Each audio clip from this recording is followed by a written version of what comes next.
नमो अर्हन्ताणं नमो सिद्धाणं नमो आयर्याणं नमो उवझायाणं नमो लोये सौवसाहुणं मंगलम भगवान वीरो मंगलम गौतमो गनी मंगलम कुंद कुंदाद्यो जैन धर्मोस्तु मंगलम सर्वमंगल मांगल्यम सर्वकल्याणकारकम प्रधानम सर्वधर्माणां जैनम जयतु शासनम जैनम जयतु शासनम उत्तम क्षमा मार्दव आर्जव भाव है सत्य शौच संयम तप त्याग उपाव है आकिंचन ब्रह्मचर्य धर्म दश सार है चौगति दुख ते काढ़ी मुक्ति करतार है।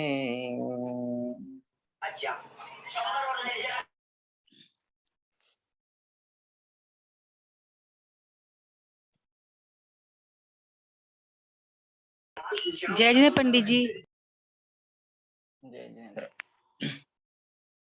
चलिए, बहुत सारे लोग नहीं आए अभी तक, एक बार ग्रुप में मैसेज करो।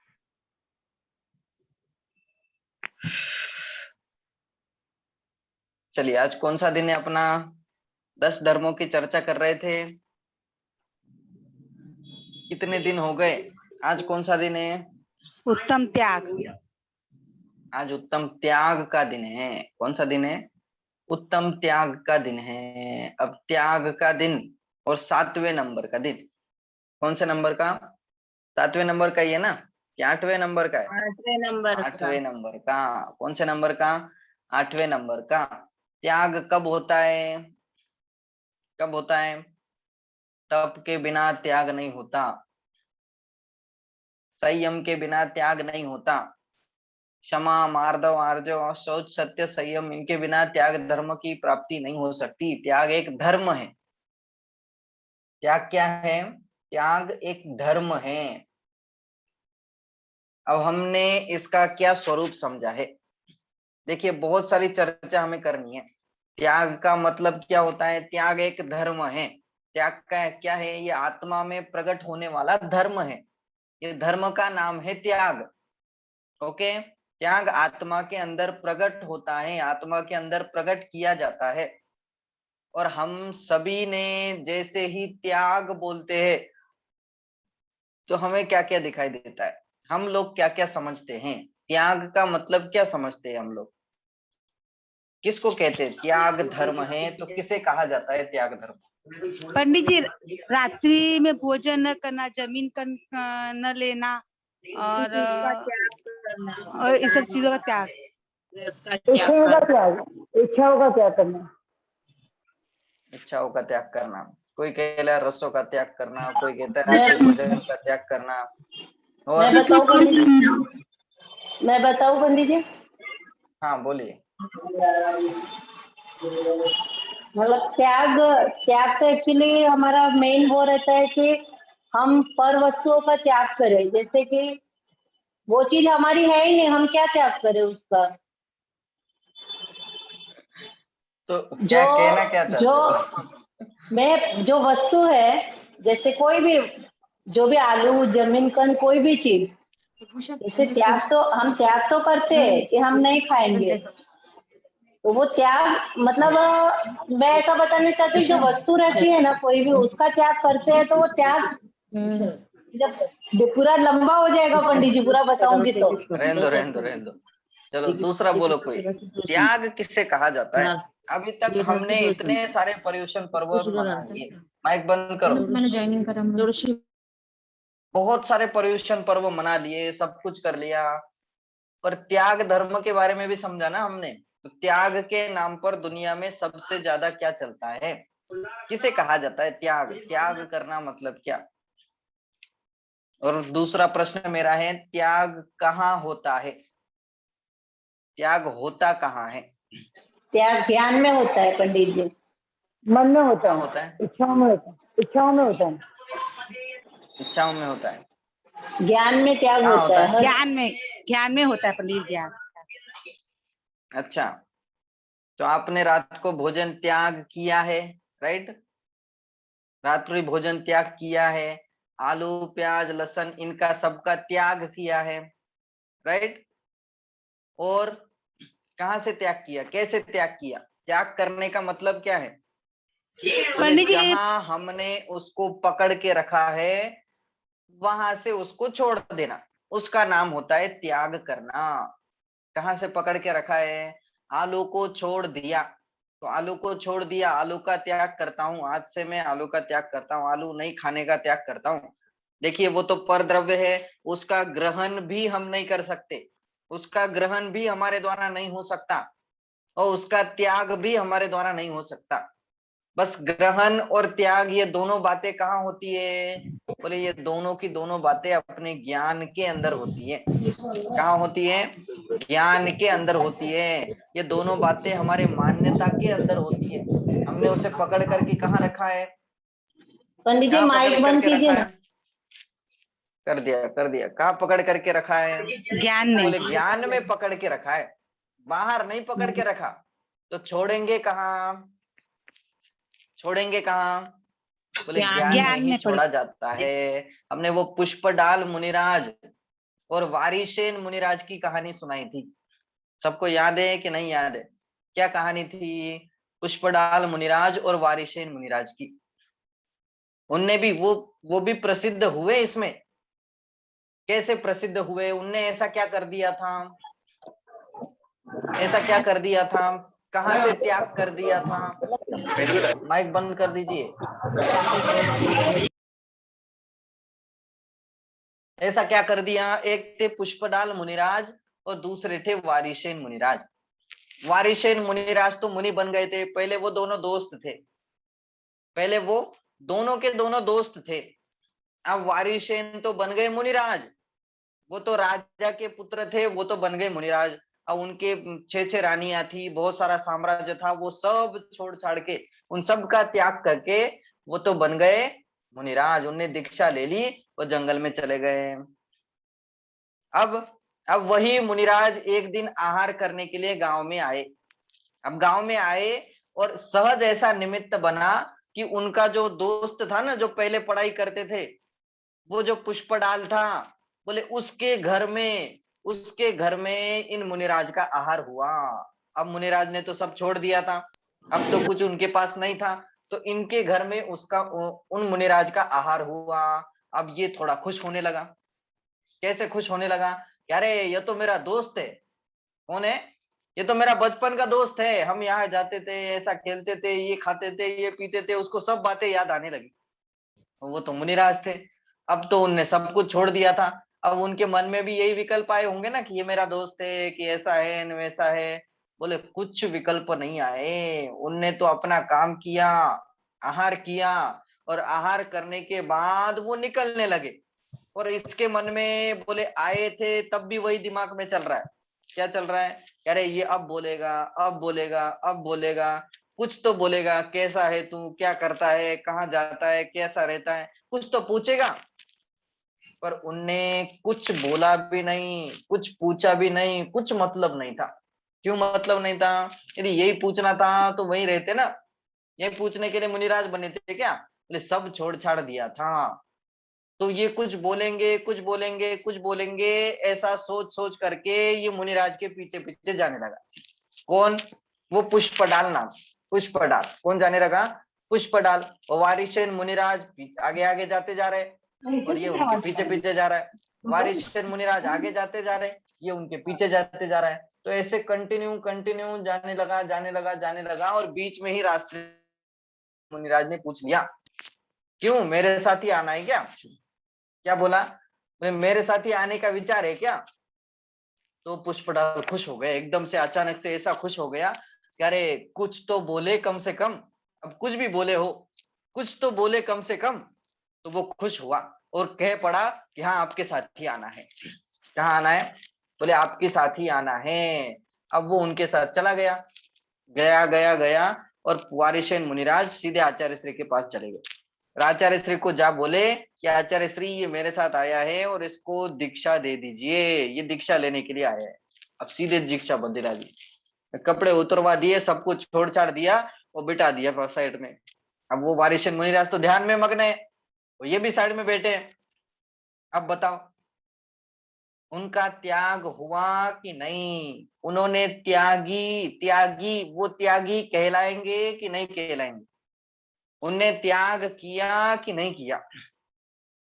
नहीं किया। वो तो अभी भी मुनिराज बन गए ना, वो मुनिराज बने फिर भी नहीं किया, सब छोड़ छाड़ दिया। जिधर वारिशेन मुनिराज बैठे भी बैठे हैं, जैसे वारिशेन मुनिराज कर रहे हैं वैसे ही वो भी कर रहे हैं। तो उनका त्याग हुआ कि नहीं? वो त्यागी कहलाएंगे कि नहीं कहलाएंगे? नहीं कहलाएंगे। क्यों नहीं कहलाएंगे? अरे सब कुछ तो उतार दिया, अब क्या उतारना बाकी है? सब कुछ तो छोड़ दिया।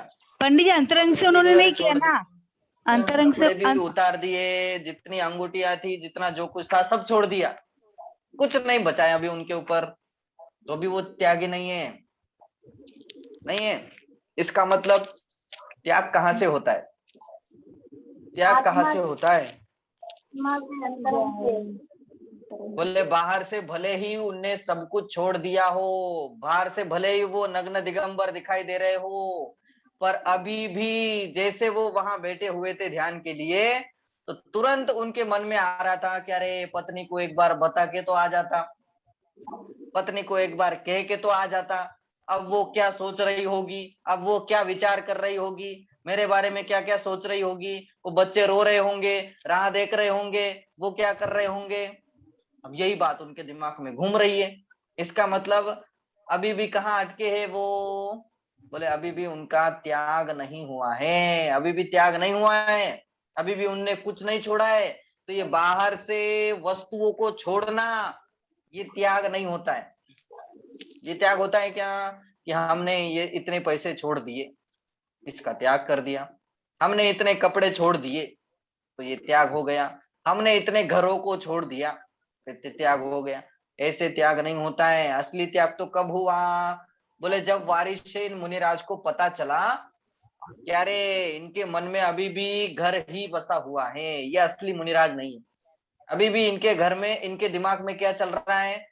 कि वो घर चल रहा है, वो एक पत्नी चल रही है, वो एक बच्चा चल रहा है, ये सारी बातें उनके दिमाग में अभी भी चल रही है। तो उनने क्या किया कि उनने अपने घर माने उनके राजमहल में, वो राजा के बेटे थे, पहले राजा थे, अब राजमहल में उनने एक संदेशा भिजवाया। क्या संदेशा भिजवाया? उनकी माता के पास संदेशा भिजवाया कि मैं आ रहा हूं राजमहल में, क्या कर रहा हूं? मैं आ रहा हूं।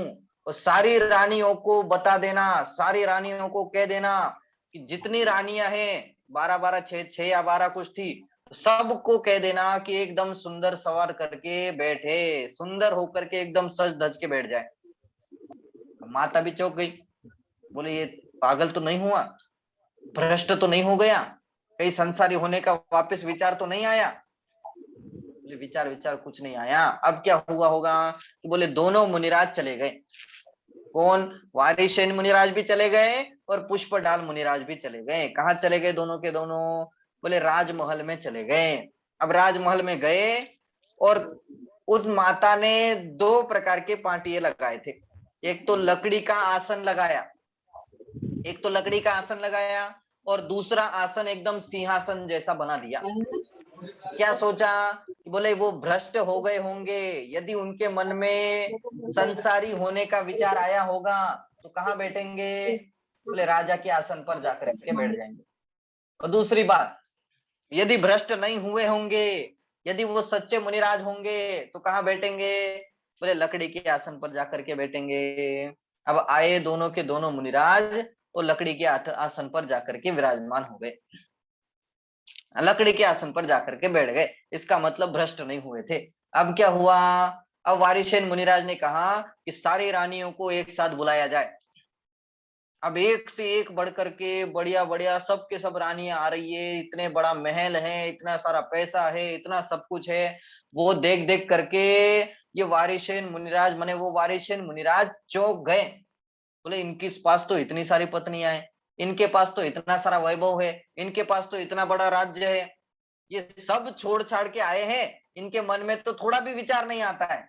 और मैं, बोले मेरे पास तो एक ही पत्नी है, मेरे पास तो 2 ही बच्चे हैं, और मेरे पास तो छोटा सा घर है, मेरे पास पैसा भी कुछ नहीं है, तो मेरे दिमाग में ये क्यों घूमता रहता है। तो उनके दिमाग में समझ में आया, और तब से उनने असली त्याग कर दिया।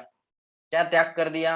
तब से उनके दिमाग में ये घूमना ही बंद हो गया, तब से उनके दिमाग में ये विकल्प ही बंद हो गए, तब जाकर के वो असली मुनिराज बने, तब जाकर के उनका असली त्याग हुआ। तो त्याग कहाँ होता है? बोले त्याग तो अंतरंग में होता है।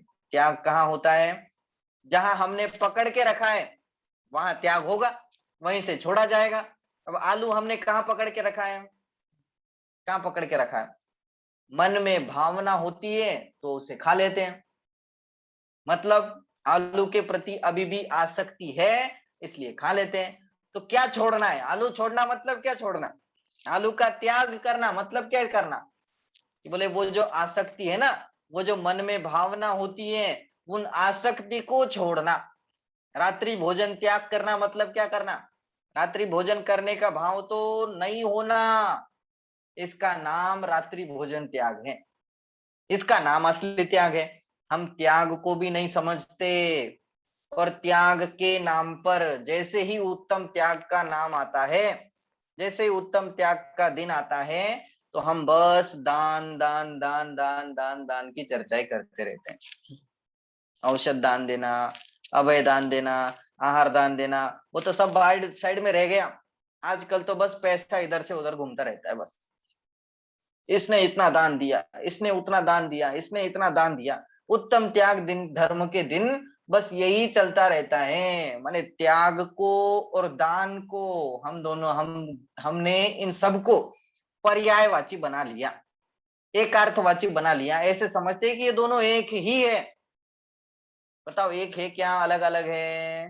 दान अलग है और त्याग अलग है। दोनों अलग अलग है कि एक एक है? कैसे है? अलग कैसे अलग है? है पंडित जी। अलग अलग है, एक एक तो नहीं है। यदि एक नहीं, मानेंगे तो क्या होगा? बोले आहार का दान हो सकता है, आहार का दान हो सकता है ना। और आहार का त्याग, आहार का त्याग हो सकता है कि नहीं? नहीं हो सकता आहार का त्याग। आहार का दान और आहार का त्याग दोनों में अंतर है कि नहीं है? दोनों में अंतर है आहार और दोनों दान हो में सकता क्या है। होता है? आहार दान में तो हमने किसी को आहार दिया और खुद भी बैठ करके आराम से खा लिया, इसका नाम है आहार दान। और आहार त्याग में क्या होगा? बोले आहार त्याग में तो छोड़ दिया, अब उसके प्रति विकल्प भी नहीं आएगा, इसका नाम है आहार का त्याग। अब ऐसे ज्ञान में लगाओ, यदि दान और त्याग को एक करेंगे, ज्ञान और त्याग को एक मानेंगे, तो बोले ज्ञान का त्याग हो सकता है क्या? ज्ञान का त्याग हो सकता है क्या? पंडित जी, पंडित जी एक क्वेश्चन है। अगर उपवास करते हैं तो अगर भोजन का विकल्प आ जाए तो वो उपवास नहीं होगा ना? अगर नहीं, उपवास कुछ तो नहीं होगा, किया। विकल्प हाँ उपवास, वो उपवास ही नहीं होगा, वो उपवास के अंदर वो नहीं तो गिना जाएगा। मेरा प्रश्न, हाँ वो हाँ रुकिए रुकिए, मेरा विकल्प। प्रश्न पहले हाँ ये सुनिए, फिर उसके बाद, फिर उसके बाद पहले तो ये सुनिए मैंने क्या प्रश्न पूछा। यदि हम दान को और त्याग को एक ही समझ लेंगे तो क्या दिक्कत आएगी? बोले ज्ञान का माने दान देना और त्याग करना, यदि दोनों को एक मान लिया जाएगा तो क्या दिक्कत आएगी? बोले ज्ञान का तो दान हो सकता है, ज्ञान दान तो हो सकता है, पर ज्ञान का त्याग हो सकता है क्या?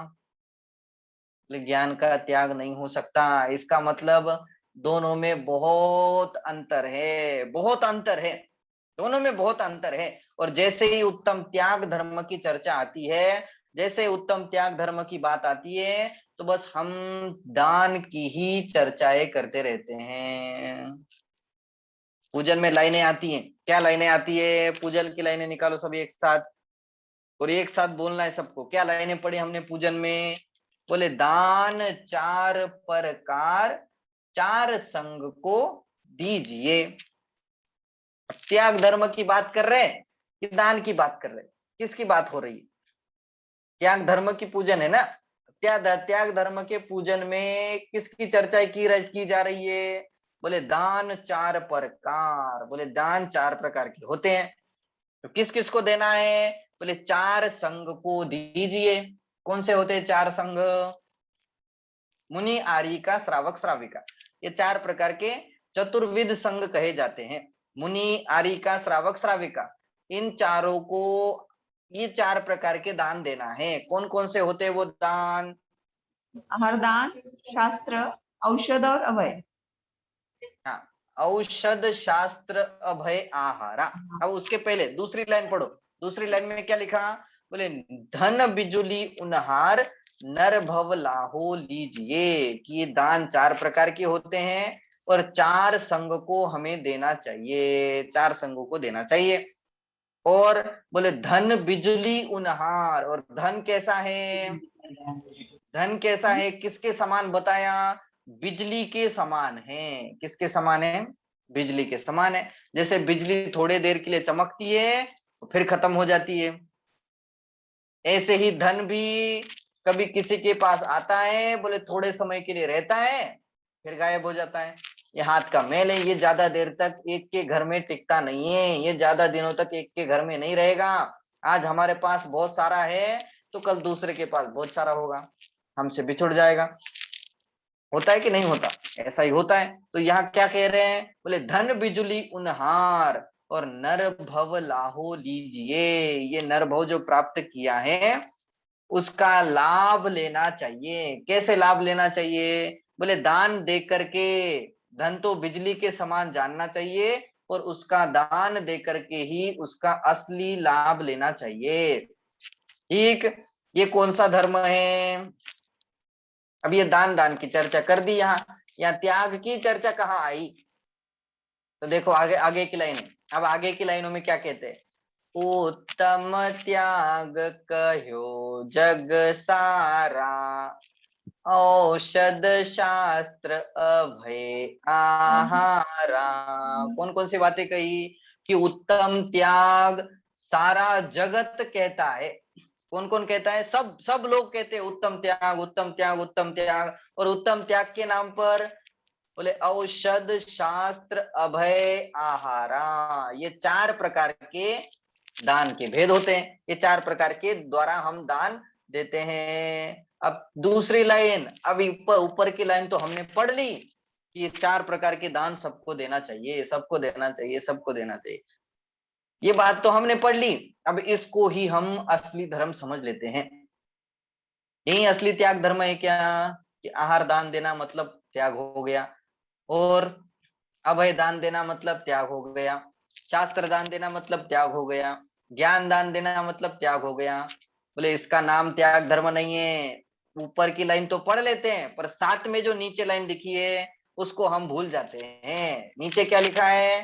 बोले निहचे राग द्वेष निर्वारे और ज्ञाता दोनों दान समारे। ये लाइन हम भूल जाते हैं, असली लाइन तो यही है।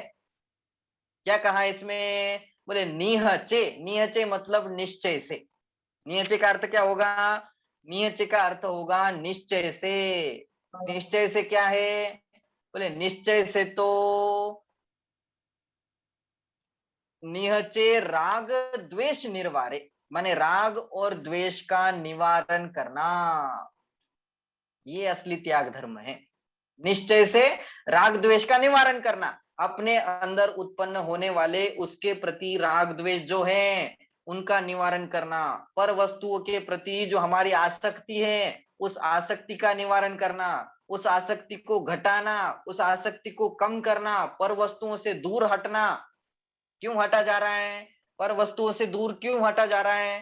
बोले दान में तो बस अपनी चीज को दे दिया, दे दिया, मिला क्या? किया क्या तुमने? बस अपनी चीज दे दी, मिला क्या? बोले पुण्य मिला।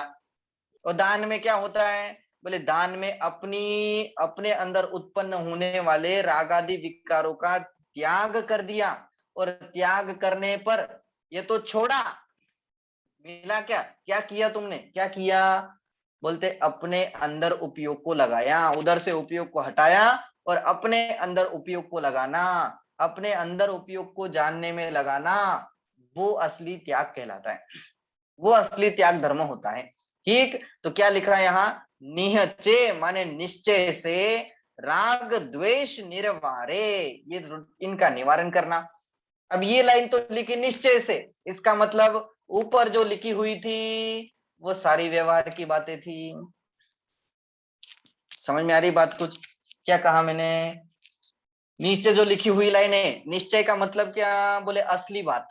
निश्चय का मतलब है असली बात। असली त्याग धर्म तो वही है कि अपने अंदर उत्पन्न होने वाले राग द्वेषादि विकारी परिणामों का त्याग करना, उसका निवारण करना, ये असली त्याग धर्म है। और ये तो निश्चय से बात हो गई। और ऊपर जो दान की बात कही थी, बोले 4 प्रकार का दान होता है, ये मुनि आर्यिका श्रावक श्राविका इन सबको देना चाहिए। बोले ये तो व्यवहार से बात हो गई, भले व्यवहार लिखा हो या नहीं लिखा हो, फिर भी ये सारी बातें कहाँ आएगी? ये व्यवहार की बातें हैं, ये व्यवहार के अंदर आएगी। अब हम दान को भी अच्छे से समझते नहीं है और त्याग को भी अच्छे से नहीं समझते हैं। दान किसका किया जाता है और त्याग किसका किया जाता है? किसका होता है त्याग, किसका होता है दान? दान किसका होता है? बोलो, किसका दान देते हो आप? ये 4 नाम छोड़ करके इसका तो कोई नहीं देता है। आहार दान देते होंगे ना? ये 4 छोड़ के बोला तो कैसा? औषध दान, शास्त्र दान है तो अपन करते हैं, इसके अलावा क्या? नहीं नहीं, हम तो दान के नाम पर तो बस, दानवीर कौन कहलाता है? दानवीर सारी दुनिया में अभी तक हमारे दिमाग में क्या इमेज बनी हुई है? कौन है सबसे बड़ा दानवीर? जिसके पास ज्यादा पैसा हो। हाँ, किसके गरीबों की मदद कर दी, किसको खाना दे दिया, मतलब जो व्यवहार में नहीं तो नहीं यही नहीं चल रहा है अभी। नहीं नहीं, व्यवहार में तो वही चल रहा है, पर व्यवहार भी तो नहीं समझते हैं। अच्छा दानवीर, सच्चा दानवीर तो किसे कहा जाता है? कि बोले जो पैसे देता हो, जो सबसे बड़ा सेठ हो। सेठ अभी ही क्या करेगा? सेठ ही आहार दान देता है। सेठ या लोग ही कौन करते हैं? सेठ या लोग ही औषध दान देंगे। जिसके पास ज्यादा पैसा है, पैसे का देना मतलब हमने ये समझ लिया कि ये बहुत बड़े दानवीर हैं। अब 4 दानों में पैसा नाम का दान कहाँ है? बताओ, कहाँ लिखा है पैसा नाम का दान? औषध, शास्त्र, अभय, आहारा। अब इसमें कहाँ आया पैसे का दान देना? आया कभी? पर कहीं नहीं आया। और नहीं आने पर भी हमारे दिमाग में वही इमेज बनी है। करके वो आहार दान रहने उसको पैसा तो नहीं लगेगा नहीं ही। नहीं, वो तो सही बात है, उसका उपयोग करके देते हैं, सही है, कोई दिक्कत नहीं है। पर पूरी बात तो सुनिए, पूरी बात क्या कही? कि पैसे का उपयोग करके तो ये सारी बातें करते हैं, पर सच में बताना कि जो आहार दान दिया, जिसने आहार बनाया, जिसने भोजन बनाया, वो भी दानवीर हुआ कि नहीं हुआ? जो डॉक्टर होता है, जो डॉक्टर होता है वो क्या करता है? कितने लोगों का मरीज इलाज कर देता है। कभी हमने उसको दानवीर कहा कि नहीं कहा? कभी उसको क्यों दानवीर नहीं कहते हम? लेकिन वो भी तो कुछ औषध दान दे रहा है ना। उसके बदले में कुछ लेता है ना, डॉक्टर जो भी है उसके बदले में कुछ लेता है हमसे, तो वो दान कैसा हुआ? अच्छा अच्छा, तो पैसे देते तो हम नहीं लेते? हमें भी तो चाहिए नहीं, पैसे दे। वैसा नहीं, अपन तो दान देते तो वो उसके बदले में कुछ चाहते नहीं है ना। नहीं नहीं नहीं, चाहते नहीं है, पर अब उसकी भी तो जिंदगी है ना। वो औषध दान दे रहा है, बराबर है, कितने लोगों का उसने इलाज कर दिया। अब इलाज कर दिया और इलाज करने के बाद कितने लोग ठीक हो गए, ठीक भी तो हुए ना। अब ठीक करने का काम उसने किया तो औषध दान हुआ। पर उसको थोड़ा भी हम दानवीर कहते हैं क्या? थोड़ा भी नहीं, हम दानवीर समझते हैं क्या? जितना नहीं, हम पैसे देने वाले को कहते हैं, उतना हमारे दिमाग में वो इमेज बनी है कहाँ? दिमाग में भी नहीं आता है अपने। दूसरी बात, ज्ञान दान देने वाले, उनको दानवीर समझते हैं क्या हम? ज्ञान दान देने वाले को दानवीर समझते हैं क्या हम? क्यों नहीं समझते?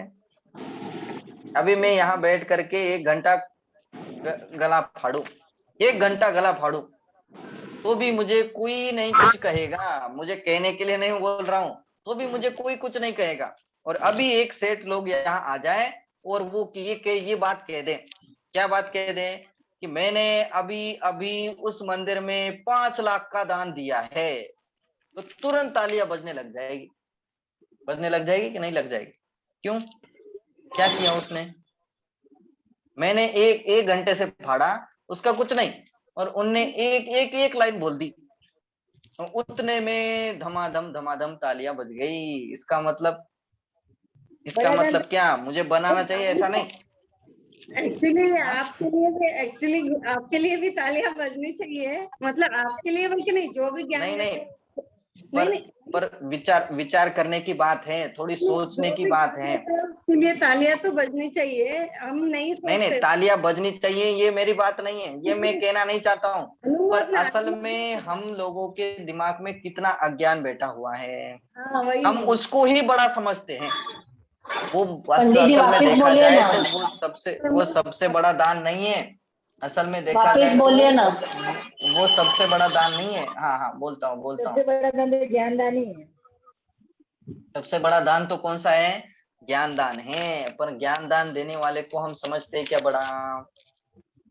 औषध दान देने वाले को समझते हैं क्या वो बड़ा दानवीर तो ज्ञान है? दान देने वाला ही है पंडित। अभय दान देने वाले को समझते हैं क्या वो दानवीर है? अभय दान तो हम देते हैं कि नहीं देते? अभय दान हम दे सकते हैं कि नहीं दे सकते? बोले सब लोग। यदि सकते आलू ना। प्याज छोड़ दिया है तो अभय दान का अभय दान दे रहे हैं। यदि लहसुन प्याज नहीं खाते हैं तो अभय दान दे रहे हैं। किसको? एक इंद्रिय जीवों को। एक इंद्रिय जीव को। यदि घास पर नहीं चलते हैं तो अभय दान दे रहे हैं। यदि रात को भोजन नहीं करते हैं तो अभय दान दे रहे हैं। यदि बिना छना जल पीते हैं, माने छना हुआ जल पीते हैं, तो अभय दान दे रहे हैं। तो ये अभय दान भी तो देते हैं ना। अभय दान मतलब जीवन दान देना। अभय दान मतलब जीवन दान देना। तो उसको हम दानवीर समझते हैं कि नहीं समझते हैं? उसको भी दानवीर नहीं समझा जाता। तो हम दान मतलब समझते क्या है कि पैसे का देना वही दान होता है क्या? पैसे को देना वही दान कहलाता है क्या? बोले पैसे देना वही दान नहीं कहलाता। बहुत लोगों को हम देखते हैं कि नाम छपाया जाता है इसलिए दे देते हैं। देखा है पंडित जी, इतने पैसे मैंने दे दिए। अच्छा, इतने पैसे का हिसाब तो तुमने रख लिया। कहाँ दिए थे? बोले उस मंदिर में दिए थे, वहां दिए थे। इतने पैसों का हिसाब तो तुमने रख लिया। ये तो अच्छा काम किया, अच्छे काम किया इसलिए उसका हिसाब रखा। अब पूरा हिसाब निकालो, जो पैसा तुमने बाहर विषय भोगों में खर्च किया है उसका कोई हिसाब रखा है तुमने? उसका कोई हिसाब है तुम्हारे पास? वो कोई लिखा हुआ रखा है? क्यों नहीं रखा? असल में तो क्या लिख के रखना चाहिए? असल में तो क्या लिख के रखना चाहिए? जो अच्छे काम किए वो लिख के रखना चाहिए।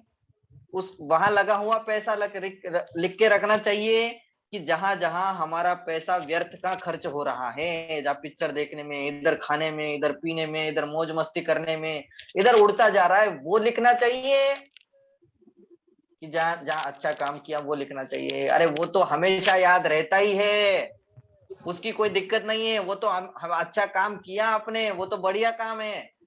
पर असली काम तो ये है कि हम ये जो पैसा बाकी के फालतू कामों में गंवा रहे हैं, उसका क्या हिसाब है? बोले वो तो बेहिसाब है, उसका कोई हिसाब रखता है? बोले कोई नहीं रखता है। असल में तो उसका ही हिसाब रखना चाहिए। समझ में आ रही बात?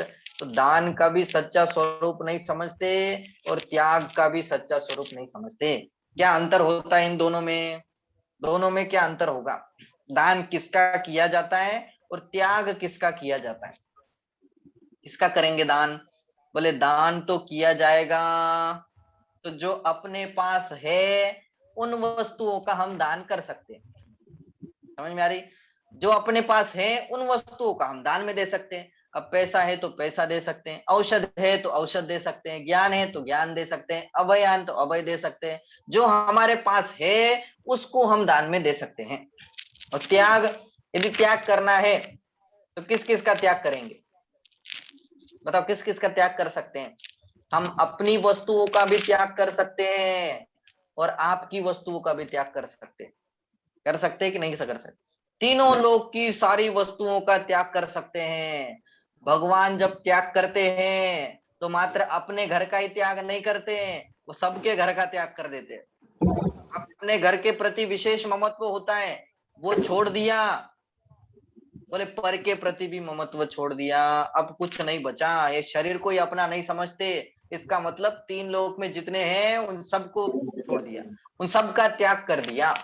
माने सबका त्याग हो सकता है। पर ध्यान दान देते हैं तो दान किसका होगा? बोले अपनी वस्तुओं का ही दान हो सकता है, जो हमारे पास है उसका ही दान हो सकता है। अब दूसरी बात, अब दान देते हैं हम तो उसका ये हमारा कर्तव्य है, हम सबका कर्तव्य है। हमने इतना सारा दान दिया है तो वो सही उपयोग में लिया जा रहा है कि नहीं लिया जा रहा है?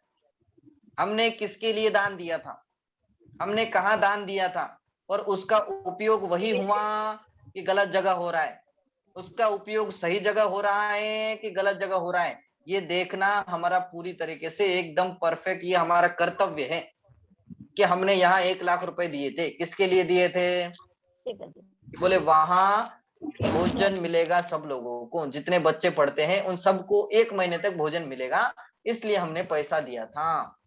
अब इसलिए पैसा दिया था, अब उसका उपयोग सही से हो रहा है कि नहीं हो रहा है, ये देखना हमारा कर्तव्य है। यदि यदि नहीं हो रहा है, इसका मतलब हमने दे तो दिया पर वो जाकर के दूसरे ही कामों में, अपने घर के कामों में यूज कर रहा है, तो समझना उसका उपयोग सही से नहीं हुआ, वो अच्छे से उपयोग नहीं कर रहे हैं।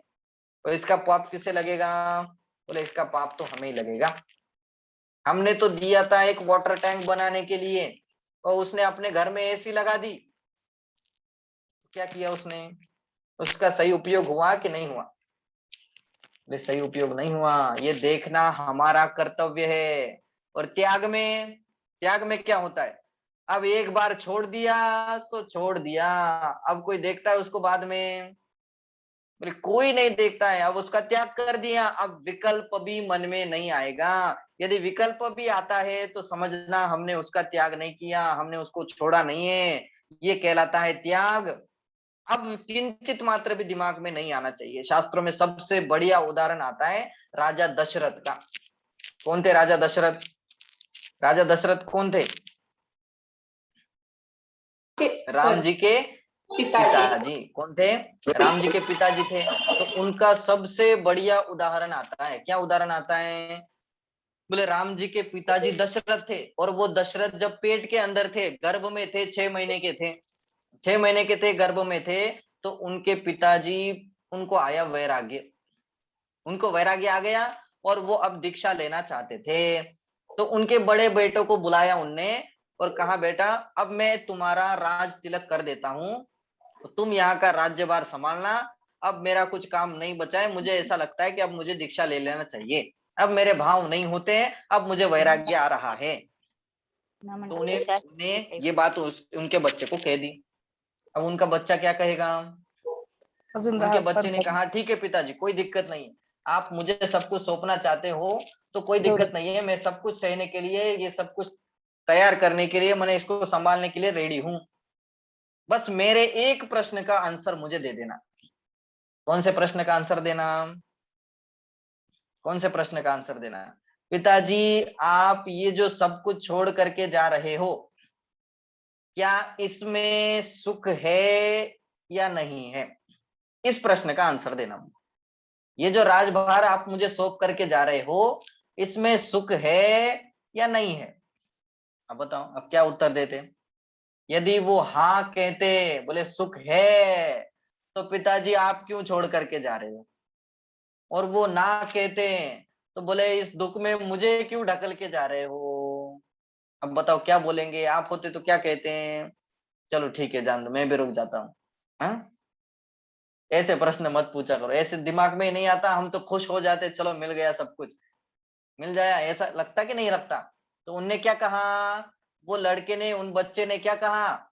उनके सबसे बड़े बेटे ने कहा कि पिताजी यदि इसमें सुख होता, यदि इसमें सुख है, तो बोले आप क्यों छोड़ करके जा रहे हो?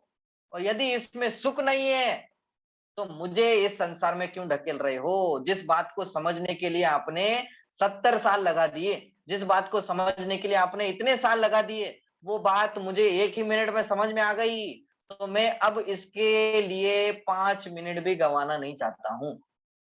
जिस मार्ग पर आप जा रहे हो उसी मार्ग पर मैं भी जाना चाहता हूं। अब बताओ किसका राज्याभिषेक करते? तो कोई नहीं मिला, कोई बच्चा नहीं था, इसलिए उस माता के गर्भ में वो जो बेटा था ना 6 महीने का, उसका राज तिलक कर दिया और वो निकल गए, मुनि दीक्षा ले ली। अब त्याग कर दिया सबका। अब विचार आ रहे होंगे वहां बैठे बैठे, अरे हमने तो छोड़ दिया है, अभी तो वो बाहर भी नहीं आया, अभी तो जन्म भी नहीं हुआ है उसका, वो कैसे संभालेगा, अब क्या होगा राजपाट का, अब कैसे होता जाएगा, अब कैसे चलता जाएगा, ये सारी बातें दिमाग में आती होगी ना कि नहीं आती होगी? यही बात सोचते होंगे, यही बातों का विचार करते होंगे कि नहीं करते होंगे? बोले नहीं, अब ये बातें दिमाग में नहीं आती, अब वो सब हो गया खत्म, अब जो होगा सो उनका होता जाएगा, वो देखते रहेंगे, अब वो कुछ भी बात हमारे दिमाग में नहीं आती। ये कहलाता है असली त्याग। अब विकल्प भी नहीं आएगा कि उनके मन में कुछ क्या हो रहा होगा, वहां क्या चल रहा होगा, वहां क्या चल रहा होगा, जो हो रहा होगा सो होता रहेगा। अब तुमने त्याग क्या किया? वहां बैठे थे राजपाट करते हुए, तब भी यही चिंता लगी रहती थी, तब भी करते क्या थे? बोले चिंता ही करते थे, चिंता ही करते थे ना, और क्या करते थे? या इसकी चिंता, उसकी चिंता, इधर की चिंता, उधर की चिंता, चिंता ही करते थे ना राजपाट में बैठे हुए भी। अब मुनि दीक्षा ले ली तो भी यही कर रहे हो, मुनि दीक्षा ले ली तो भी यही कर रहे हो, तो त्याग क्या किया तुमने? किसको छोड़ा तुमने? किसका त्याग किया? बोले कुछ नहीं त्याग किया। अब जिस जहां जहां त्याग होता है वहां वहां ये विकल्प भी उनके दिमाग में नहीं उठता, ये विकल्प भी उनके दिमाग में नहीं उठता। यदि विकल्प उठ रहा है तो समझ जाना वो त्याग नहीं है, वो त्याग धर्म नहीं कहलाता है। अब बाकी का कुछ भी हो जाए उससे कोई मतलब नहीं है। समझ में आ रही बात कि नहीं आ रही है? अब आगे चलते हैं। अब ये तो हुआ इन दोनों के अंदर अंतर, त्याग धर्म में और दान के अंदर अंतर हुआ। अब आगे की लाइनें देखिए, अब आगे की लाइनों में क्या कहते हैं, क्या कहना चाहते हैं आगे? देखिए निश्चय से तो क्या है, निश्चय से किसको छोड़ना? निश्चय से तो राग द्वेष निर्वारे, निश्चय से तो राग द्वेष का निवारण करना, और व्यवहार में बोले 4 प्रकार के दानों को देना। ये जो दान है ये पुण्य की क्रियाएं हैं, दान है वो पुण्य है। दान क्या है? दान पुण्य के अंदर आता है, दान देने से पुण्य का बंध होता है, और त्याग करने से, बोले त्याग तो धर्म होता है। त्याग क्या होता है? त्याग तो धर्म है, उत्तम त्याग धर्म के अंदर आता है। ये करने से, ये तो मुनिराज भी करते हैं। मुनिराज दान देते कि नहीं देते? कौन सा दान देते मुनिराज? आहार दान देते हैं क्या? ज्ञान ज्ञान दान देते हैं। ज्ञान दान, ज्ञान दान, ज्ञान दान ही देते हैं बस? ज्ञान अभय और दान, अभय दान, अभय दान और ज्ञान दान। ज्ञान दान। अभय दान भी देते हैं, अभय दान भी देते हैं ना कि नहीं देते? बोले एक द्रव्य दूसरे द्रव्य का करता नहीं है, आलू नहीं खाना चाहिए, प्याज नहीं खाना चाहिए, अहिंसा का पालन करना चाहिए, ये किसने बताया? ये सब मुनिराज ने तो बताया।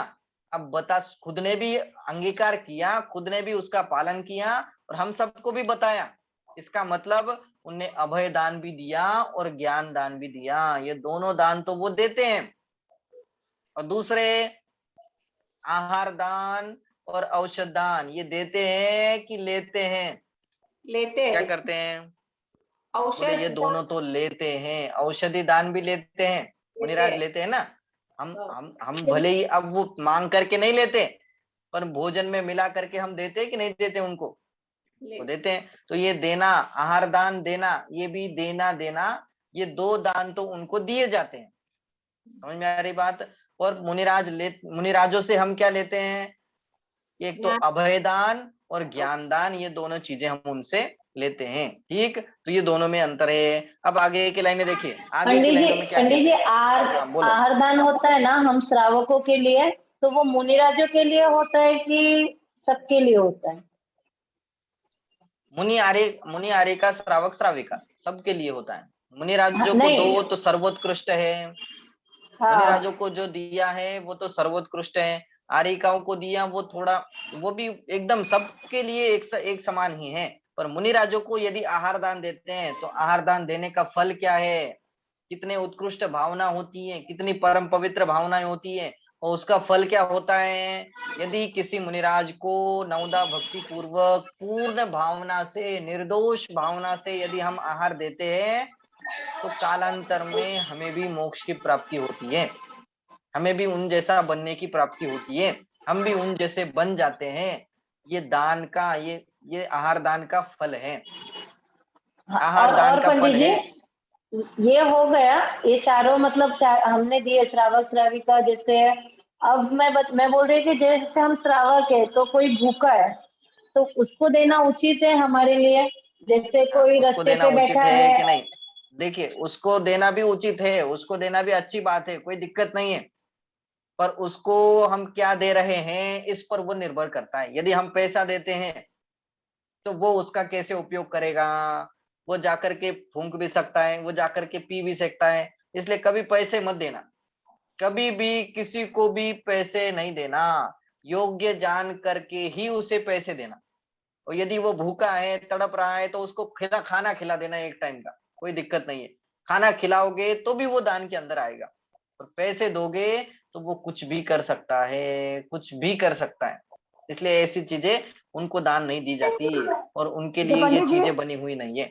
ठीक है। अच्छा पंडित जी, हाँ पंडित जी, आहार दान में भी बोलिए। लोग कहते हैं कि आहार दान में भी कोई कोई है ना, लाइक कैसे वो बिस्किट दे देते हैं या फिर बचा हुआ खाना नहीं देते, कोई कोई दे देते हैं, कि वो भी अच्छा नहीं होता ना। अगर किसी को आहार दान देना है तो घर में शुद्ध रूप शुद्ध से देना है, देखिए शुद्ध देना है, वो दान में नहीं आता। आपने बिस्कुट दे दिया, अब अभक्ष बातें दे दी, वो हाँ कह रहे हो कि मैंने बहुत बड़ा काम कर दिया, कुछ नहीं काम किया तुमने। अभक्ष चीजें एक तो खुद नहीं खानी चाहिए और दूसरे को खिला रहे हो, तो कुछ बड़ा काम नहीं किया, ये पाप के अंदर ही आएगा, हाँ इससे पाप का बंध ही होगा।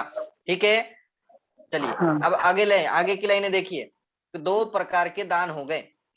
देखिए दान दो प्रकार के हो गए, कौन कौन से। एक तो निश्चय दान, दूसरा व्यवहार दान। निश्चय दान में क्या लिया, बोले निहचे राग द्वेष निर्वारे, राग द्वेष का निवारण करना, अंतरंग में उसके प्रति ममत्व का छोड़ना, ममत्व का टूटना, उसके प्रति आसक्ति का टूटना, ये असली दान है, ये निश्चय से दान है। व्यवहार से, बोले व्यवहार से बाहर में चार प्रकार के दानों को देना, बाहर में दिया जा रहा है तो ये बाहर में चार प्रकार के दानों को देना, ये कहलाता है व्यवहार दान। अब दोनों में समझिए, यहाँ त्याग कहाँ आया, ये तो दो दान की बात की आपने, तो त्याग कहाँ आया। बोले ये जो व्यवहार है वो है दान, और वो जो निश्चय है वो है त्याग। क्या है, निश्चय है वो है त्याग, और व्यवहार है वो है दान। दोनों में अंतर समझ में आ रहा है कि नहीं आ रहा है, समझ में आया। व्यवहार में जो औषध शास्त्र अभय आहार, ये जो दिया ना हमने, ये जो दिया वो कहलाता है दान, वो दान के अंदर आएगा, वो व्यवहारिक धर्म है। ठीक है। तो त्याग क्या है, बोले त्याग है उनको, उनके प्रति हमारा ममत्व छूटना, हम जैसों का उनके प्रति जो आसक्ति है, उन जैसे उनके प्रति जो राग द्वेष परिणाम है, उन राग द्वेष परिणामों का छूटना, वो कहलाता है असली त्याग। ठीक। तो दोनों बातें पंडित जी ने यहाँ कही हैं, पर दोनों को हम नहीं समझते, बस ऊपर की बातों को पकड़ करके बैठ जाते हैं, नीचे की लाइन तो भूल ही जाते हैं। निहचे राग द्वेष निर्वारे, ये तो ऐसा समझते हैं कुछ नहीं है दम इसमें, ये तो कुछ उदाहरण लिखा हुआ होगा, इसका अर्थ ही नहीं करते, ऊपर के ही बस गीत गाते जाते हैं, पर ऐसा नहीं है। और नीचे की लाइन लिखी आगे, बोले ज्ञाता दोनों दान समारे। कौन दोनों दान समारे, एक का करना उचित नहीं है, दोनों होना चाहिए। दोनों हो तभी वो कार्यकारी है, तभी वो श्रेष्ठ है। ज्ञाता मतलब होते ज्ञानी लोग, ज्ञाता मतलब सम्यक दृष्टि लोग, ज्ञाता मतलब चौथे गुणस्थान से ऊपर वाले जीव, वो तो दोनों प्रकार के करते हैं, दोनों प्रकार के दानों का त्याग करते हैं। व्यवहार में भी बाहर से भी करेंगे, और अंतरंग में निश्चय से भी उसका त्याग करेंगे। तो ज्ञाता दोनों दान समारे। आगे दोनों समारे कूप जल सम, दरब घर में परिणया। अब उदाहरण दे करके समझा रहे हैं, यदि हम दान देते हैं, यदि हम कुछ बातें दे देते हैं तो क्या होता है कि बोले वो कुएं के जल के समान है। कूप जल, कूप जल, कूप मतलब कुआं, कुएं में जैसे जल होता है, क्या हालत होती है कुएं के जल की, क्या हालत होती है, बोले जितना भी निकालते जाओगे वो उतना भरता जाता है, वो उतना भरता जाता है ना। और यदि नहीं निकालोगे तो वो बोले फुल हो जाएगा, इतना भर जाएगा कि वो नहीं नहीं मैंने मैंने नहीं निकालोगे तो वो भरता नहीं वो है, पानी नहीं नहीं निकालोगे तो वो निकालेंगे तो उतना ही रहता पानी है। खराब हो जाता है, निकालना तो पड़ेगा। खराब भी होता है, खराब भी हो जाता है और उतना ही रह जाता है, हाँ, उससे ज्यादा नहीं बढ़ता, बढ़ता उतना नहीं। ही रहता है। और यदि निकालते जाओगे निकालते जाओगे निकालते जाओगे तो बोले और बढ़ता जाएगा। ऐसे ही सेम टू सेम हम भी अपने घर में से या अपने अंदर से जितना भी निकालते जाएंगे, जितना भी हम दान देंगे तो उससे क्या होगा कि बोले हमारा और बढ़ता जाएगा और आता जाएगा, बल्कि कम नहीं होगा। तो यदि रखा रहेगा तो, रखा रहेगा तो दानम भोगो नाशी, एक तो 3 प्रकार की गतियां होती हैं। एक तो नाश हो जाएगा, नहीं तो कोई दूसरा आकर के उसको यूज करेगा, दूसरा आकर के यूज कर लेगा। और तीसरी बात, एक तो नाश हो जाएगा, एक तो नाश हो सकता है, दूसरा कोई यूज कर सकता है या तो खुद भोग ले। तो इनमें से क्या करना है, क्या करना है हमें। एक तो रखा रखा रहेगा तो नष्ट हो जाएगा, खुद भोग ले। खत्म हो जाएगा, कूद जाएगा, कोई मतलब नहीं रहेगा। एक दिन 2000 की बंद हो जाएगी और सब अब पता नहीं चलेगा क्या करें और क्या नहीं। ऐसे ही सेम टू सेम उसकी हालत हो जाएगी। और यदि किसी का पुण्य वाला आता है, किसी के पुण्य का उदय आता है तो पुण्यवान जीव आता है और उसको ये सब मिल जाता है अपने आप, उसको करने की कोई आवश्यकता नहीं होती है, बोले वो भोग लेता है।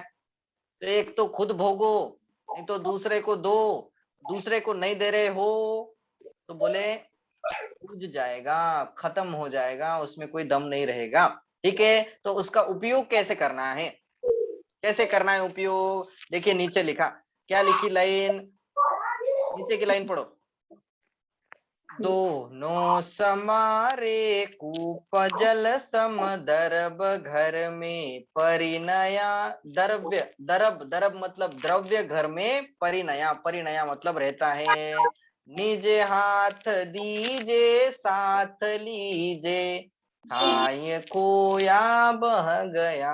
क्या कहना चाहते हैं, निज हाथ दीजे साथ लीजे, इसका मतलब इस हाथ से दो और साथ में ले जाओ। क्या क्या मतलब, क्या क्या कहना चाहते हैं, किसको इसका अर्थ समझ में आ रहा है, क्या कहना चाहते हैं। निज हाथ दीजे साथ लीजे, निज हाथ माने अपने हाथों से देना है और साथ में हाँ, लेकर के भी जाना है। क्या कहना चाहते पुण्य साथ में ले जाना है और क्या। हैं, वेरी गुड। क्या कहना चाहते हैं, बोले वो पड़ा रहेगा तो वो कुछ काम में नहीं आएगा, कुछ काम में आएगा, इसलिए अपने हाथ से ही दे दो और साथ में लेकर के जाओ। उसको साथ में लेकर के जाना है तो एक ही रास्ता है। इस मरघट के तो जेब नहीं होती, वो मरने के बाद वो साथ में लेकर के नहीं लेके जा सकते, तो उसके साथ में लेकर के जाना है। तो क्या करे कि बोले कहीं अच्छी जगह पर दान दे दो और उससे जो पुण्य मिलेगा वो पुण्य साथ में लेकर के जाऊं, वो साथ में आ सकता है। तो ये पैसा अपने जो कमाया था, ये पूरे एक इतना घाम, इतनी इतना ये पसीना बहा बहा करके हमने ये निकाला था, तो ये जो पैसा है उसको साथ में लेकर के जाना है। तो कैसे लेकर के जाएंगे, बोले ऐसे ही लेकर के जाना पड़ेगा। ठीक है, निज हाथ दीजे साथ लीजे, नहीं तो अगर खाए कहीं खोया बह गया, खाए खोया बह गया, नहीं तो धन साथ में अगर नहीं लेके जा पाए तो वो बर्बाद हो जाएगा। बोलिए। धन अगर सही जगह पे दान दिया तो उसका पुण्य मिलता है, अगर गलत हुआ तो उसका पाप भी बंद होता है। हाँ, पाप बंद भी होता है। तो ये सोच करके, सोच समझ करके हमें ऐसी जगह दान देना है। अधिकतर तो ऐसी जगह दान देना है कि जहां उसका सही उपयोग होता हो, एक एक पैसे का अच्छे से उपयोग होता हो। हमें देखना है खुद जा करके, हमें खुद जाकर के उसकी परख करनी है कि आप हमने जो पैसा दिया था वो अच्छी जगह सही जगह यूज किया कि नहीं किया। अधिकतर तो ज्ञान दान में ही दे तो सबसे बढ़िया है। ऐसी जगह पर दो जहाँ बच्चे पढ़ाई करते हैं, जहाँ बच्चे जिनवानी पढ़ते हैं, जहाँ बच्चे सुनते हैं, जहाँ शास्त्रों की पढ़ाई होती है और जो पढ़ाई में ही लगा रहता है, ऐसी जगह पर दे तो ही वो सबसे श्रेष्ठ दान है। समझ में आ रही बात? नहीं तो मंदिर वंदिर तो बहुत बन गए हैं, अब मंदिरों की कोई ज्यादा आवश्यकता नहीं लगती है। अब आवश्यकता है तो किसकी आवश्यकता है? बोले ये समझने की आवश्यकता है, ये जिनवानी को घर घर में पहुंचाने की आवश्यकता है। किसकी आवश्यकता है? आपको क्या लगता है? मंदिर बनाने की आवश्यकता है? मंदिर तो बहुत बन गए, मंदिर तो जहां चले जाओ वहां बहुत मिल जाएंगे आपको। अब तो ये संस्कार देने की आवश्यकता है, लेकिन ऐसा ये ऐसा जिनवानी घर घर में पहुंचाने की आवश्यकता है। हाँ? ये भी ज्ञान तो पहुंचाने की आवश्यकता है, जिन धर्म का प्रभाव करना आवश्यक है, लेकिन जैसा हम नए नए घर भी बनाते हैं, मंदिर भी बनने चाहिए। नहीं नहीं, वो तो ठीक है ना।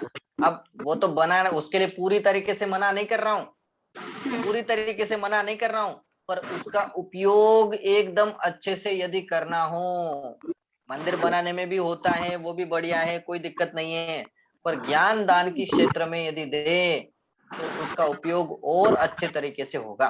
समझ में आ रही बात? और बढ़िया तरीके से उसका उपयोग हो सकता कोई है। माइक लौकिक बंद कर ज्ञान भी दीजिए। नहीं आएगा ना? हाँ, ये लौकिक ज्ञान भी नहीं आएगा। क्या हुआ? इसमें लौकिक ज्ञान आएगा क्या? ज्ञान मतलब धर्म नहीं ज्ञान नहीं या लौकिक? नहीं, लौकिक ज्ञान नहीं, लौकिक ज्ञान नहीं आएगा इसमें। लौकिक ज्ञान की चर्चा ही नहीं है, ये तो धार्मिक ज्ञान है, धार्मिक ज्ञान की चर्चा ही रहेगी। जहाँ परिग्रह, लौकिक ज्ञान मतलब वो परिग्रह बढ़ाने के लिए होता है। तो परिग्रह अपने यहाँ क्या है? बोले परिग्रह पढ़ना मतलब पाप है, तो पाप करने के लिए दान दिया क्या आपने? पाप को बढ़ाने के लिए दान दिया। जो गुरुकुल रहते हैं अभी, जो ज्ञान रहता है गुरुकुल, जैन गुरुकुल, तो उसमें हाँ, तो दोनों आ जाएंगे मतलब। दोनों आते हैं, तो दोनों आते हैं तो उसको मुख्य नहीं होता है, वो मुख्य नहीं होता है। उसमें आप जाकर के देखोगे तो उसमें मुख्यता किसकी होगी? बोले धर्म की मुख्यता होगी, धार्मिक संस्कारों की मुख्यता होगी। वो साथ में अब लौकिक पढ़ाई तो देनी ही पड़ेगी, उसके बिना काम कैसे चलेगा? वही उसके बिना इसीलिए ना। गाड़ी भी तो नहीं चल सकती ना। तो है ना? मुख्यता तो इसकी है, साथ में ये भी तो मिल रहा है, ये क्यों नहीं देख रहे हो? समझ में आ रही बात? तो ये भी मिलता है और गुरुकुल मुख्यता अच्छी इसकी जगह है। है, जैन गुरुकुल अच्छी जगह है वैसे दान देने की। हाँ, जैन गुरुकुल अच्छी जगह है, ऐसी जगह दो जहां उसका सही उपयोग हो सके।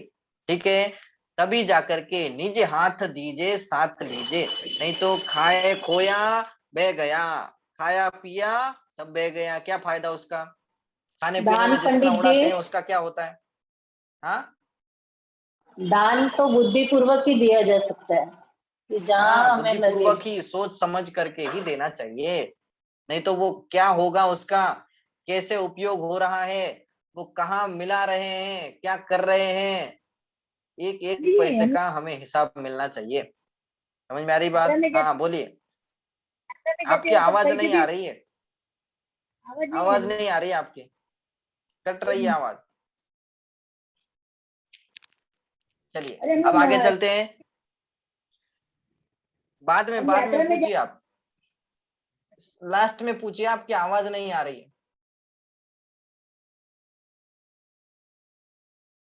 चलिए अब अंतिम 2 लाइन पढ़ते हैं तो फिर विराम लेंगे। अंतिम 2 लाइन में देखिए क्या लिखा है। धनी साध शास्त्र अभय दिवैया, त्याग राग विरोध को, बिन दान श्रावक साधु दोनों, लहे नाही बोध को। क्या कहा? बिना दान के किसी को भी, किसी का भी भला नहीं हो सकता, मुनिराजों का भी नहीं हो सकता, श्रावकों का भी नहीं हो सकता।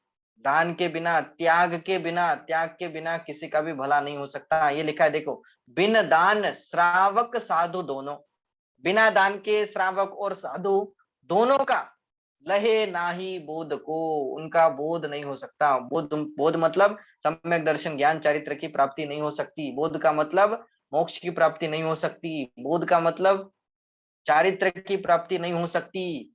किसके बिना? बोले यदि दान नहीं देते हैं तो, यदि त्याग नहीं करते हैं तो। दान मतलब कौन सा दान? निश्चय वाला, निश्चय वाला दान। ये मुनिराज तो यही करते हैं, व्यवहार वाला तो नहीं करते। समझ में आ रही बात? व्यवहार में भी ज्ञान दान, अभय दान तो सहज में होता है, सहज में होता है। उनमें उनकी बुद्धि नहीं होती है, बुद्धि पूर्वक वो क्रियाएं नहीं करते हैं, वो तो सहज में उनके होता जाता है। धनी साध शास्त्र अभय दिवैया, त्याग राग विरोध को वो कैसे करते हैं?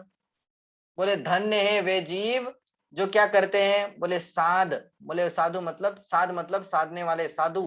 क्या क्या देते हैं? बोले शास्त्र और अभय, ये दो प्रकार के दानों को दिवैया मतलब देते हैं। कौन? कि साधु लोग इन दो प्रकार के दानों को देते हैं। किस भावना से, किस भावना से देते हैं? बोले त्याग राग निरोध को। मुनिराज दो प्रकार के दान देते हैं, एक तो अभय दान देंगे और शास्त्र दान देंगे या ज्ञान दान देंगे, ठीक। और वो भी भावना क्या होगी उनके अंदर?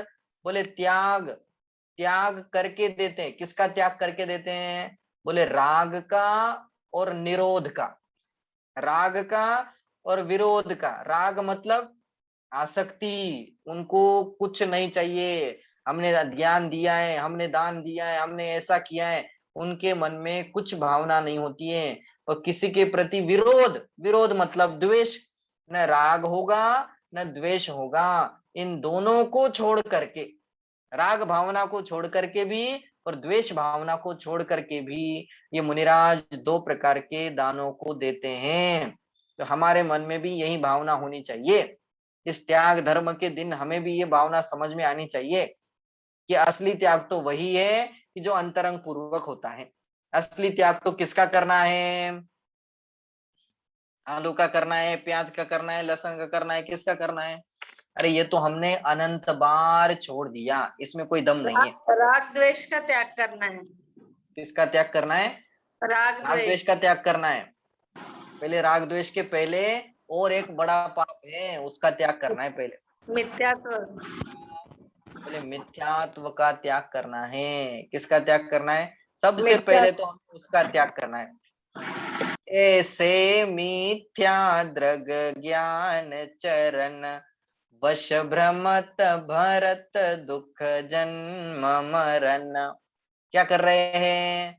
बोले मिथ्या दर्शन, मिथ्या ज्ञान और मिथ्या चारित्र के वश होकर के इन चतुर्गति में भ्रमण कर रहे हैं। इसलिए क्या करें?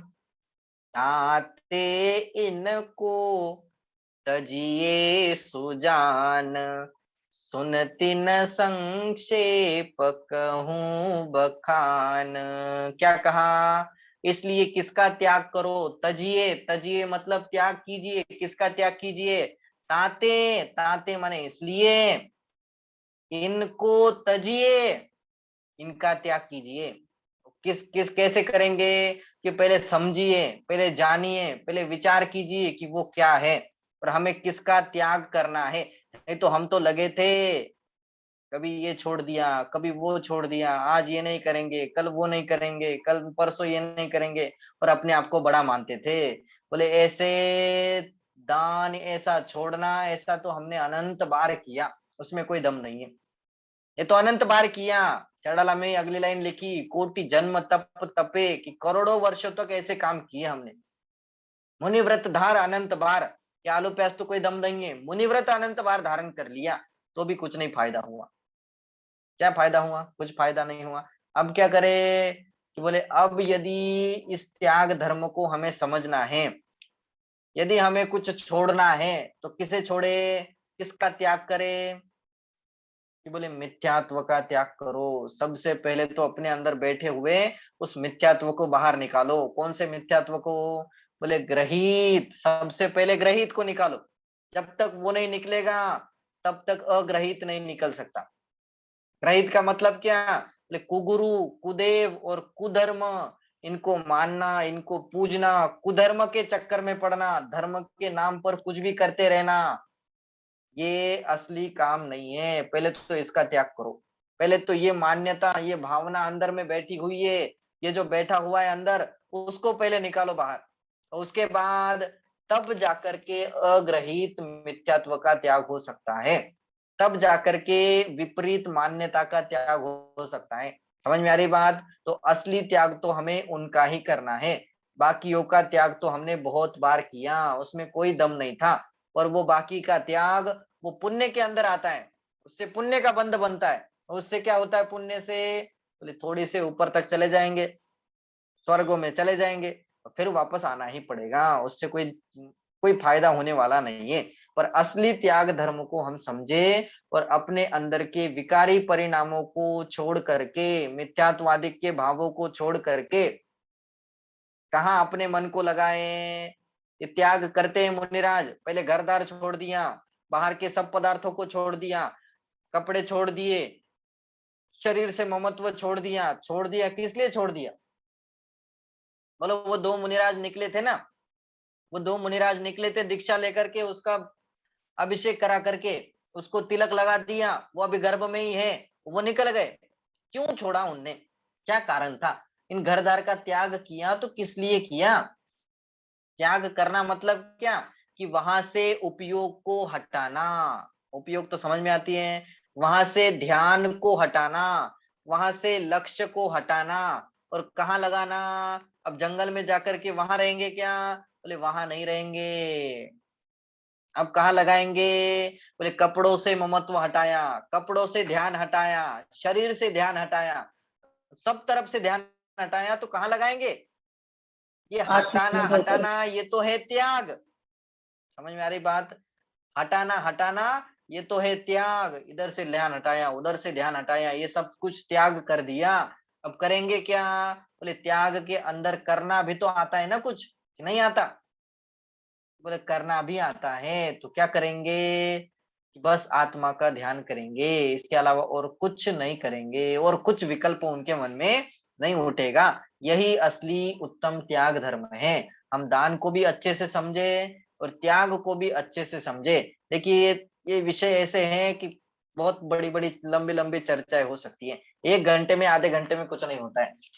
हमें हमें पढ़ने के लिए ही 5 साल लगे थे। 5 साल में पढ़े तब जाकर के समझ में आया। अब ऐसे 1 घंटे में हम इसको नहीं समझ सकते।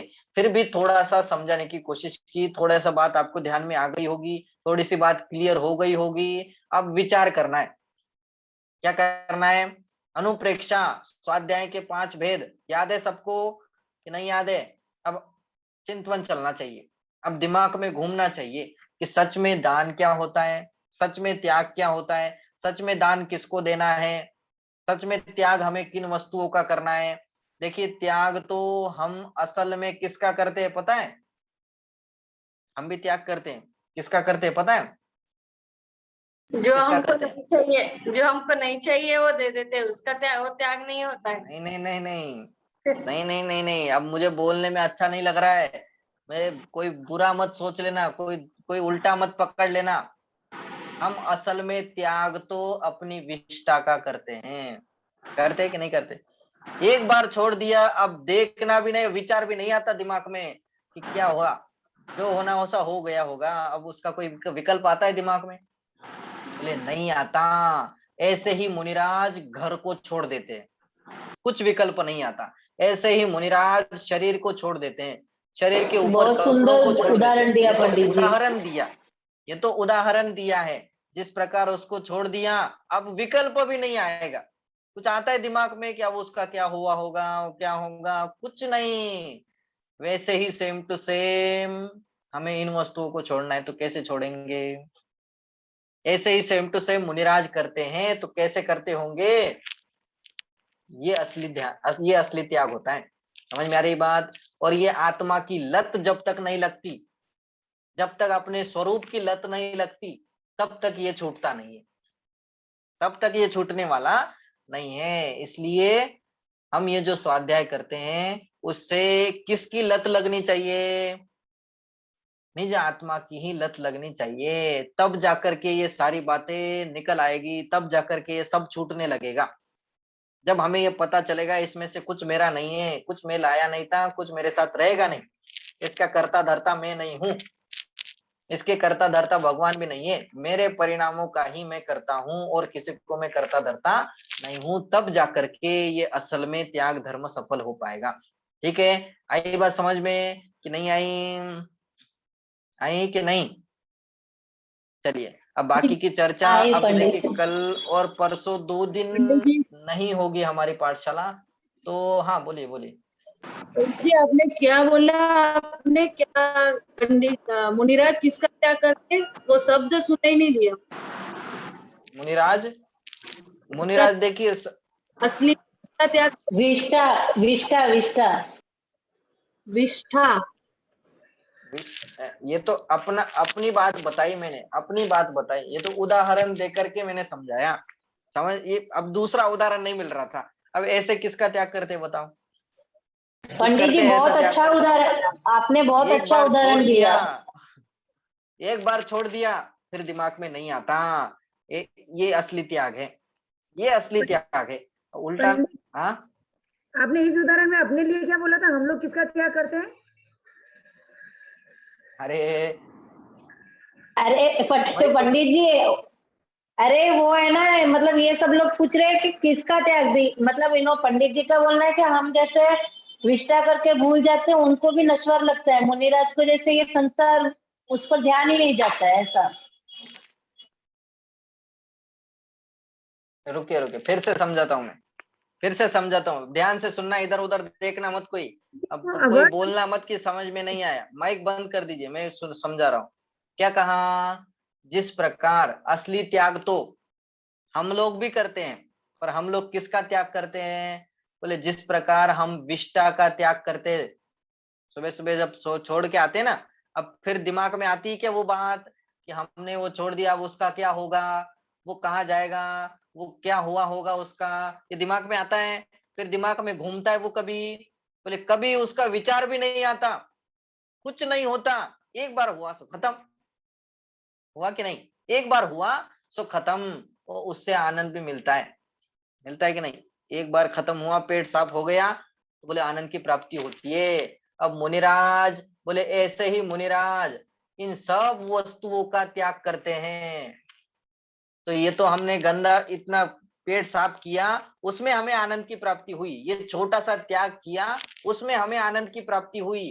तो मुनिराज तो सारे संसार का त्याग कर देते हैं, तो उनको आनंद की प्राप्ति क्यों नहीं होती होगी? उनको आनंद मिलता होगा कि नहीं मिलता होगा? बोले उनको तो अतीन्द्रिय आनंद मिलता है, उनको तो इतना आनंद होता है, इतना आनंद होता है कि आनंद के झरने अंतरंग में बहते हैं। बाहर में भले ही दिखाई दे रहा हो, नहीं दिखाई दे रहा हो, उससे कोई मतलब नहीं है, बाहर में कुछ दिखता नहीं है, पर अंतरंग में तो आनंद के झरने उनके बहने लगते हैं। ये त्याग की महिमा है। समझ में आ रही बात? पर वस्तुओं से ममत्व हटाना, ये असली त्याग है। ठीक, चलिए अब बाकी की चर्चा अपन अब सीधे मंडे को चर्चा करेंगे। और पंडित जी एक क्वेश्चन है, पंडित जी प्लीज जरा, हाँ एक हाँ, खाली। बोलिए बोलिए। आज मंदिर जी में एक आंटी जी मिली, तो उन्होंने मुझे बोला कि आज उत्तम त्याग का दिन है, तो रत्नत्रय की पूजा करनी चाहिए। मतलब मैं समझी नहीं, ऐसा क्यों? रत्नत्रय की के रोज तो हाँ, करते ही है हम, सम्यक दर्शन, सम्यक ज्ञान, रत्नत्रय सम्यक की चारित्र। कौन सी आंटी थी वो? कौन थी आंटी? मैं पहचानती नहीं हूँ उनको, तो उन्होंने मुझे बोला कि रत्नत्रय की पूजा की आपने, तो मैं बोली रत्नत्रय की पूजा क्यों? वो बोलता आज उत्तम त्याग है तो रत्नत्रय की पूजा करनी चाहिए। तो मुझे भी रत्नत्रय की आपसे, पूजा करनी चाहिए। मुनिराज तो देखिए कंटिन्यू करते रहते हैं। तो हम अब त्याग किया ना, हमने कुछ त्याग किया, त्याग तो कर दिया, ये छोड़ दिया निगेटिव बात की, निगेटिव हुआ ना वो। अब किया क्या? बोले रत्नत्रय की आराधना करते हैं। तो ऐसे इस प्रकार से हम भी लगा सकते हैं कि हमें भी रत्नत्रय की आराधना करनी है। छोड़ना छोड़ना तो हम सब करते रहते हैं, इसको छोड़ दो, उसको छोड़ दो, ये कर दो, वो कर दो, यहाँ उतना दे दो, वहां उतना दे दो, ये तो कर लिया। किया क्या? ये तो छोड़ने छोड़ने की बात हुई। किया क्या अंतरंग में? बोले रत्नत्रय की आराधना करनी चाहिए। समझ में आ रही बात? और भी दूसरा कोई कारण हो सकता है। अब उनके सबके अलग अलग होते हैं। अब कोई कहीं कुछ करता है, कहीं कुछ करता है, कहीं चले जाओगे तो आपको कोई कोई और कहेगा कि यहाँ आज ये ऐसा करना चाहिए, कहीं और ऐसा करना चाहिए, कहीं कुछ चलती रहती है ना प्रथाएं। तो अब हम हाँ कुछ नहीं कह सकते। मैंने उनको ऐसा बोला कि रोज ही करिए ना, तो बरोबर बोला ना। मैं बोला हाँ, रोज रोज करिए करनी तब चाहिए, मैं उसमें कोई एकदम। दिक्कत नहीं है। हाँ हाँ ये तो भावना तो अंतरंग में रोज होनी चाहिए ना। अब आज ही करना चाहिए ऐसे क्या कहाँ लिखा है, कौन से ग्रंथ में लिखा है कि आज के दिन प्रकट करना है क्या सबको? चलो अगले साल अब जब त्याग आएगा तभी प्रकट करेंगे, ऐसा नहीं। समझ में आ रही बात? जब भी रोज कंटिन्यू ये भावनाएं दिलो दिमाग में हमारे रहनी चाहिए। ठीक, चलिए और कोई प्रश्न है किसी का? समझ में आई सबको? जो बुर्का डाल के बैठे उनको नहीं आई? कुछ पूछना था लेकिन अभी मैं भूल गई, जब भी आपका चल रहा था तब पूछना था, अब याद आया तो नहीं पूछ नहीं, ली। लिख के रखो, इसलिए सामने कॉपी बुक होना चाहिए, लिख के रखो, हाँ, वो दिमाग हर में एक कुछ प्रश्न चल लिख रहा के था रखो। फिर मैं भूल गई। ठीक है, मैं याद आ गया तो पूछ लूंगी। नहीं नहीं, याद करना और विचार करना, विचार करके फिर पूछना। ठीक है, बोलिए। हाँ हाँ। आप पूछिए ना, सुबह जो पढ़ रहे थे ना उत्तम त्याग के, उसके अंदर जो जो लाइनें आई थी ना, पूछिए ना पंडित जी से, वो लाइन मुझे याद नहीं आ रही है। मैं खुद क्या भी भूल गई। क्या क्या? अरे पूजा कर रहे थे ना, तब पंडित जी वो लाइन समझ में नहीं आ रही थी, तो हम दोनों ने, मैंने निशा निशा से बोला था, निशा भाभी से, कि आज पंडित जी से पूछेंगे, ये नहीं समझ रहे हैं, तो वो ये भी भूल गए, मैं भी भूल गई, दोनों भूल गए वेरी क्या गुड, पूछना था कोई बात इससे। नहीं। अब आगे आगे पूछना, जब भी याद आए तब पूछना। ओके, चलिए अब कोई प्रश्न होगा? हाँ, कौन बोल रहा है? नहीं, कल पाठशाला नहीं है। हाँ, कल और परसों देखिए, थोड़ा अभी मुझे भी छोड़ने का मन नहीं कर रहा है। तो इतने लोग जुड़े हुए हैं, सब इतना बढ़िया चल रहा है, कंटिन्यू दो दो मुझे में 1 घंटे का टाइम होता है। मैं तो पहले आधे घंटे के सोच के आया था, अब 2-2 घंटे निकल जाते पता ही नहीं चलता है। तो मेरा भी मन नहीं हो रहा है, पर अब क्या करें, दूसरा टाइम नहीं है। तो आप लोग क्या करना, भूल नहीं जाना है। नहीं तो मैं नहीं हूं इसलिए कोई करेगा ही नहीं, ऐसा नहीं। दूसरे भी यूट्यूब पर बहुत प्रवचन चलते हैं, बहुत स्वाध्याय होता है। यदि चाहो तो दिन भर बैठ करके भी सुनो तो भी कम है, इतने चलते हैं। तो जी का भी कंटिन्यू किसी न किसी का करना ही चाहिए। हाँ, विवेक जी का भी कंटिन्यू होता है, और 1 घंटे का संजीव जी गोदा जी का भी रहता हाँ, है, ये सेम मतलब संजीव जी का भी जो चलता आप है, विवेक जी का भी चलता है। 8 बजे मैं सुनोगे तो देता संजीव हूँ। जी का रहेगा, 8 से 9 बजे तक संजीव जी का रहता है, तो उनका भी आप सुन सकते हो। पर 2 दिन आपको स्वाध्याय करना है। जैसे मंडे को आएंगे, फिर से मिलेंगे, तो फिर से इन 2 धर्मों की चर्चा करेंगे, आकिंचन्य की भी और ब्रह्मचर्य की भी, इन दोनों की करेंगे। और फिर उसके बाद अपनी जैसी पाठशालाएं चलती थी वैसी वही विषय फिर से अपन कंटिन्यू करेंगे। ठीक है, और बाकी भी जिसको वस्तु स्वरूप समझना है, ये बात ध्यान में रखनी है। वस्तु स्वरूप ही पता नहीं है तो आगे कुछ नहीं हो सकता, इसलिए वस्तु स्वरूप समझने के लिए कंटिन्यू आना पड़ेगा, उसके बिना कोई उपाय नहीं है। ठीक, नहीं तो सत्य क्या है यही समझ में नहीं आएगा, और सच्चाई जब तक समझ में नहीं आती तब तक उसे धारण कैसे करेंगे, फिर भ्रम में ही भटकते रहेंगे। अरे ये सच है कि ये सच है, ये देख रहा हूँ वो सच है कि इधर सच है। समझ में आ रही बात? अभी तो बहुत पढ़ना बाकी है, अभी तत्वार सूत्र नहीं शुरू किया है, अभी तत्वार सूत्र शुरू करेंगे। अभी द्रव्य संग्रह पढ़ना है। अभी एक एक बात इतनी जबरदस्त है, इतनी जबरदस्त है कि ऐसा लगेगा कि इसके अलावा और कुछ है ही नहीं, बाकी तो सब आसार है, सब छोड़ छाड़ के निकल जाए, ऐसी भावनाएं होती है। ऐसे मुनिराज नहीं छोड़ देते, उनको कुछ मिलता है तब वो छूटता है। समझ में आ रही बात? चलिए, तो इतना सुन करके समझ करके हमने जो 10 दिन आराधना की है उसको समझना है और उसको कंटिन्यू बना के रखना है। कंटिन्यू बनाएंगे, कंटिन्यू सुनेंगे तो ही भला होगा। 10 दिन आ गए, 10 दिन के मेहमान नहीं बनना है। 10 दिन के मेहमानों को कोई जरूरत नहीं है। 10 दिन के मेहमान कुछ काम के नहीं होते, थोड़े समय के लिए याद रहते फिर भूल जाते। समझ में आ रही बात? तो उनके जैसे नहीं बनना है, हमें कंटिन्यू करना है। चले, कोई डाउट है किसी को? नहीं है? चलिए अभी हम यही विराम लेते हैं, अब मिलते हैं सीधे मंडे को। ओके, तो कल भी सुनना है, किसी न किसी का सुनना है। मैं पूछूंगा, मैं जब भी आऊंगा मंडे को तो मैं पूछूंगा आकिंचन्य क्या होता है, ब्रह्मचर्य क्या होता है। प्रणव में सागर महाराज का भी बहुत अच्छे से आ रहा है, पूरा हाँ, दिन का बहुत अच्छा है। जिस किसी का भी हो, जिस किसी का भी हो, किसी का भी सुनो, पर मुझे आकिंचन्य और ब्रह्मचर्य ये दोनों धर्मों का सार मैं आपसे सुनूंगा। किसी से भी सुन सकता हूँ, किसी को भी बोल सकता हूँ। आकिंचन्य का मतलब क्या है, आपके ब्रह्मचर्य का वैसे मतलब बता क्या है? सकेंगे हम। हाँ, आपके वैसे थोड़ी बता सकेंगे, हम समझ जाएंगे। मेरे लेकिन जैसा नहीं, मेरे जैसा नहीं बताना है, समझाना- मेरे से बढ़िया बताना है, मेरे से बढ़िया बताना है, मेरे जैसा नहीं बताना है। मुझे समझ पंडित में आए ऐसा बताना है बस। पंडित जी, आपके हाँ। प्रवचन संजीव जी गोदा जी के प्रवचन सेम आते, मतलब आप सेम समझाते हैं, कोई डिफरेंट नहीं है आप अच्छा, उनमें। चलो समझ में आता है, ये बड़ी बात है। चलिए जिनवानी स्तुति करेंगे। जावाणी के ज्ञान से सूझे लोकालोक, सोवाणी मस्तक नमो सदा देत हूँ ढोक, सदा देत हूँ ढोक।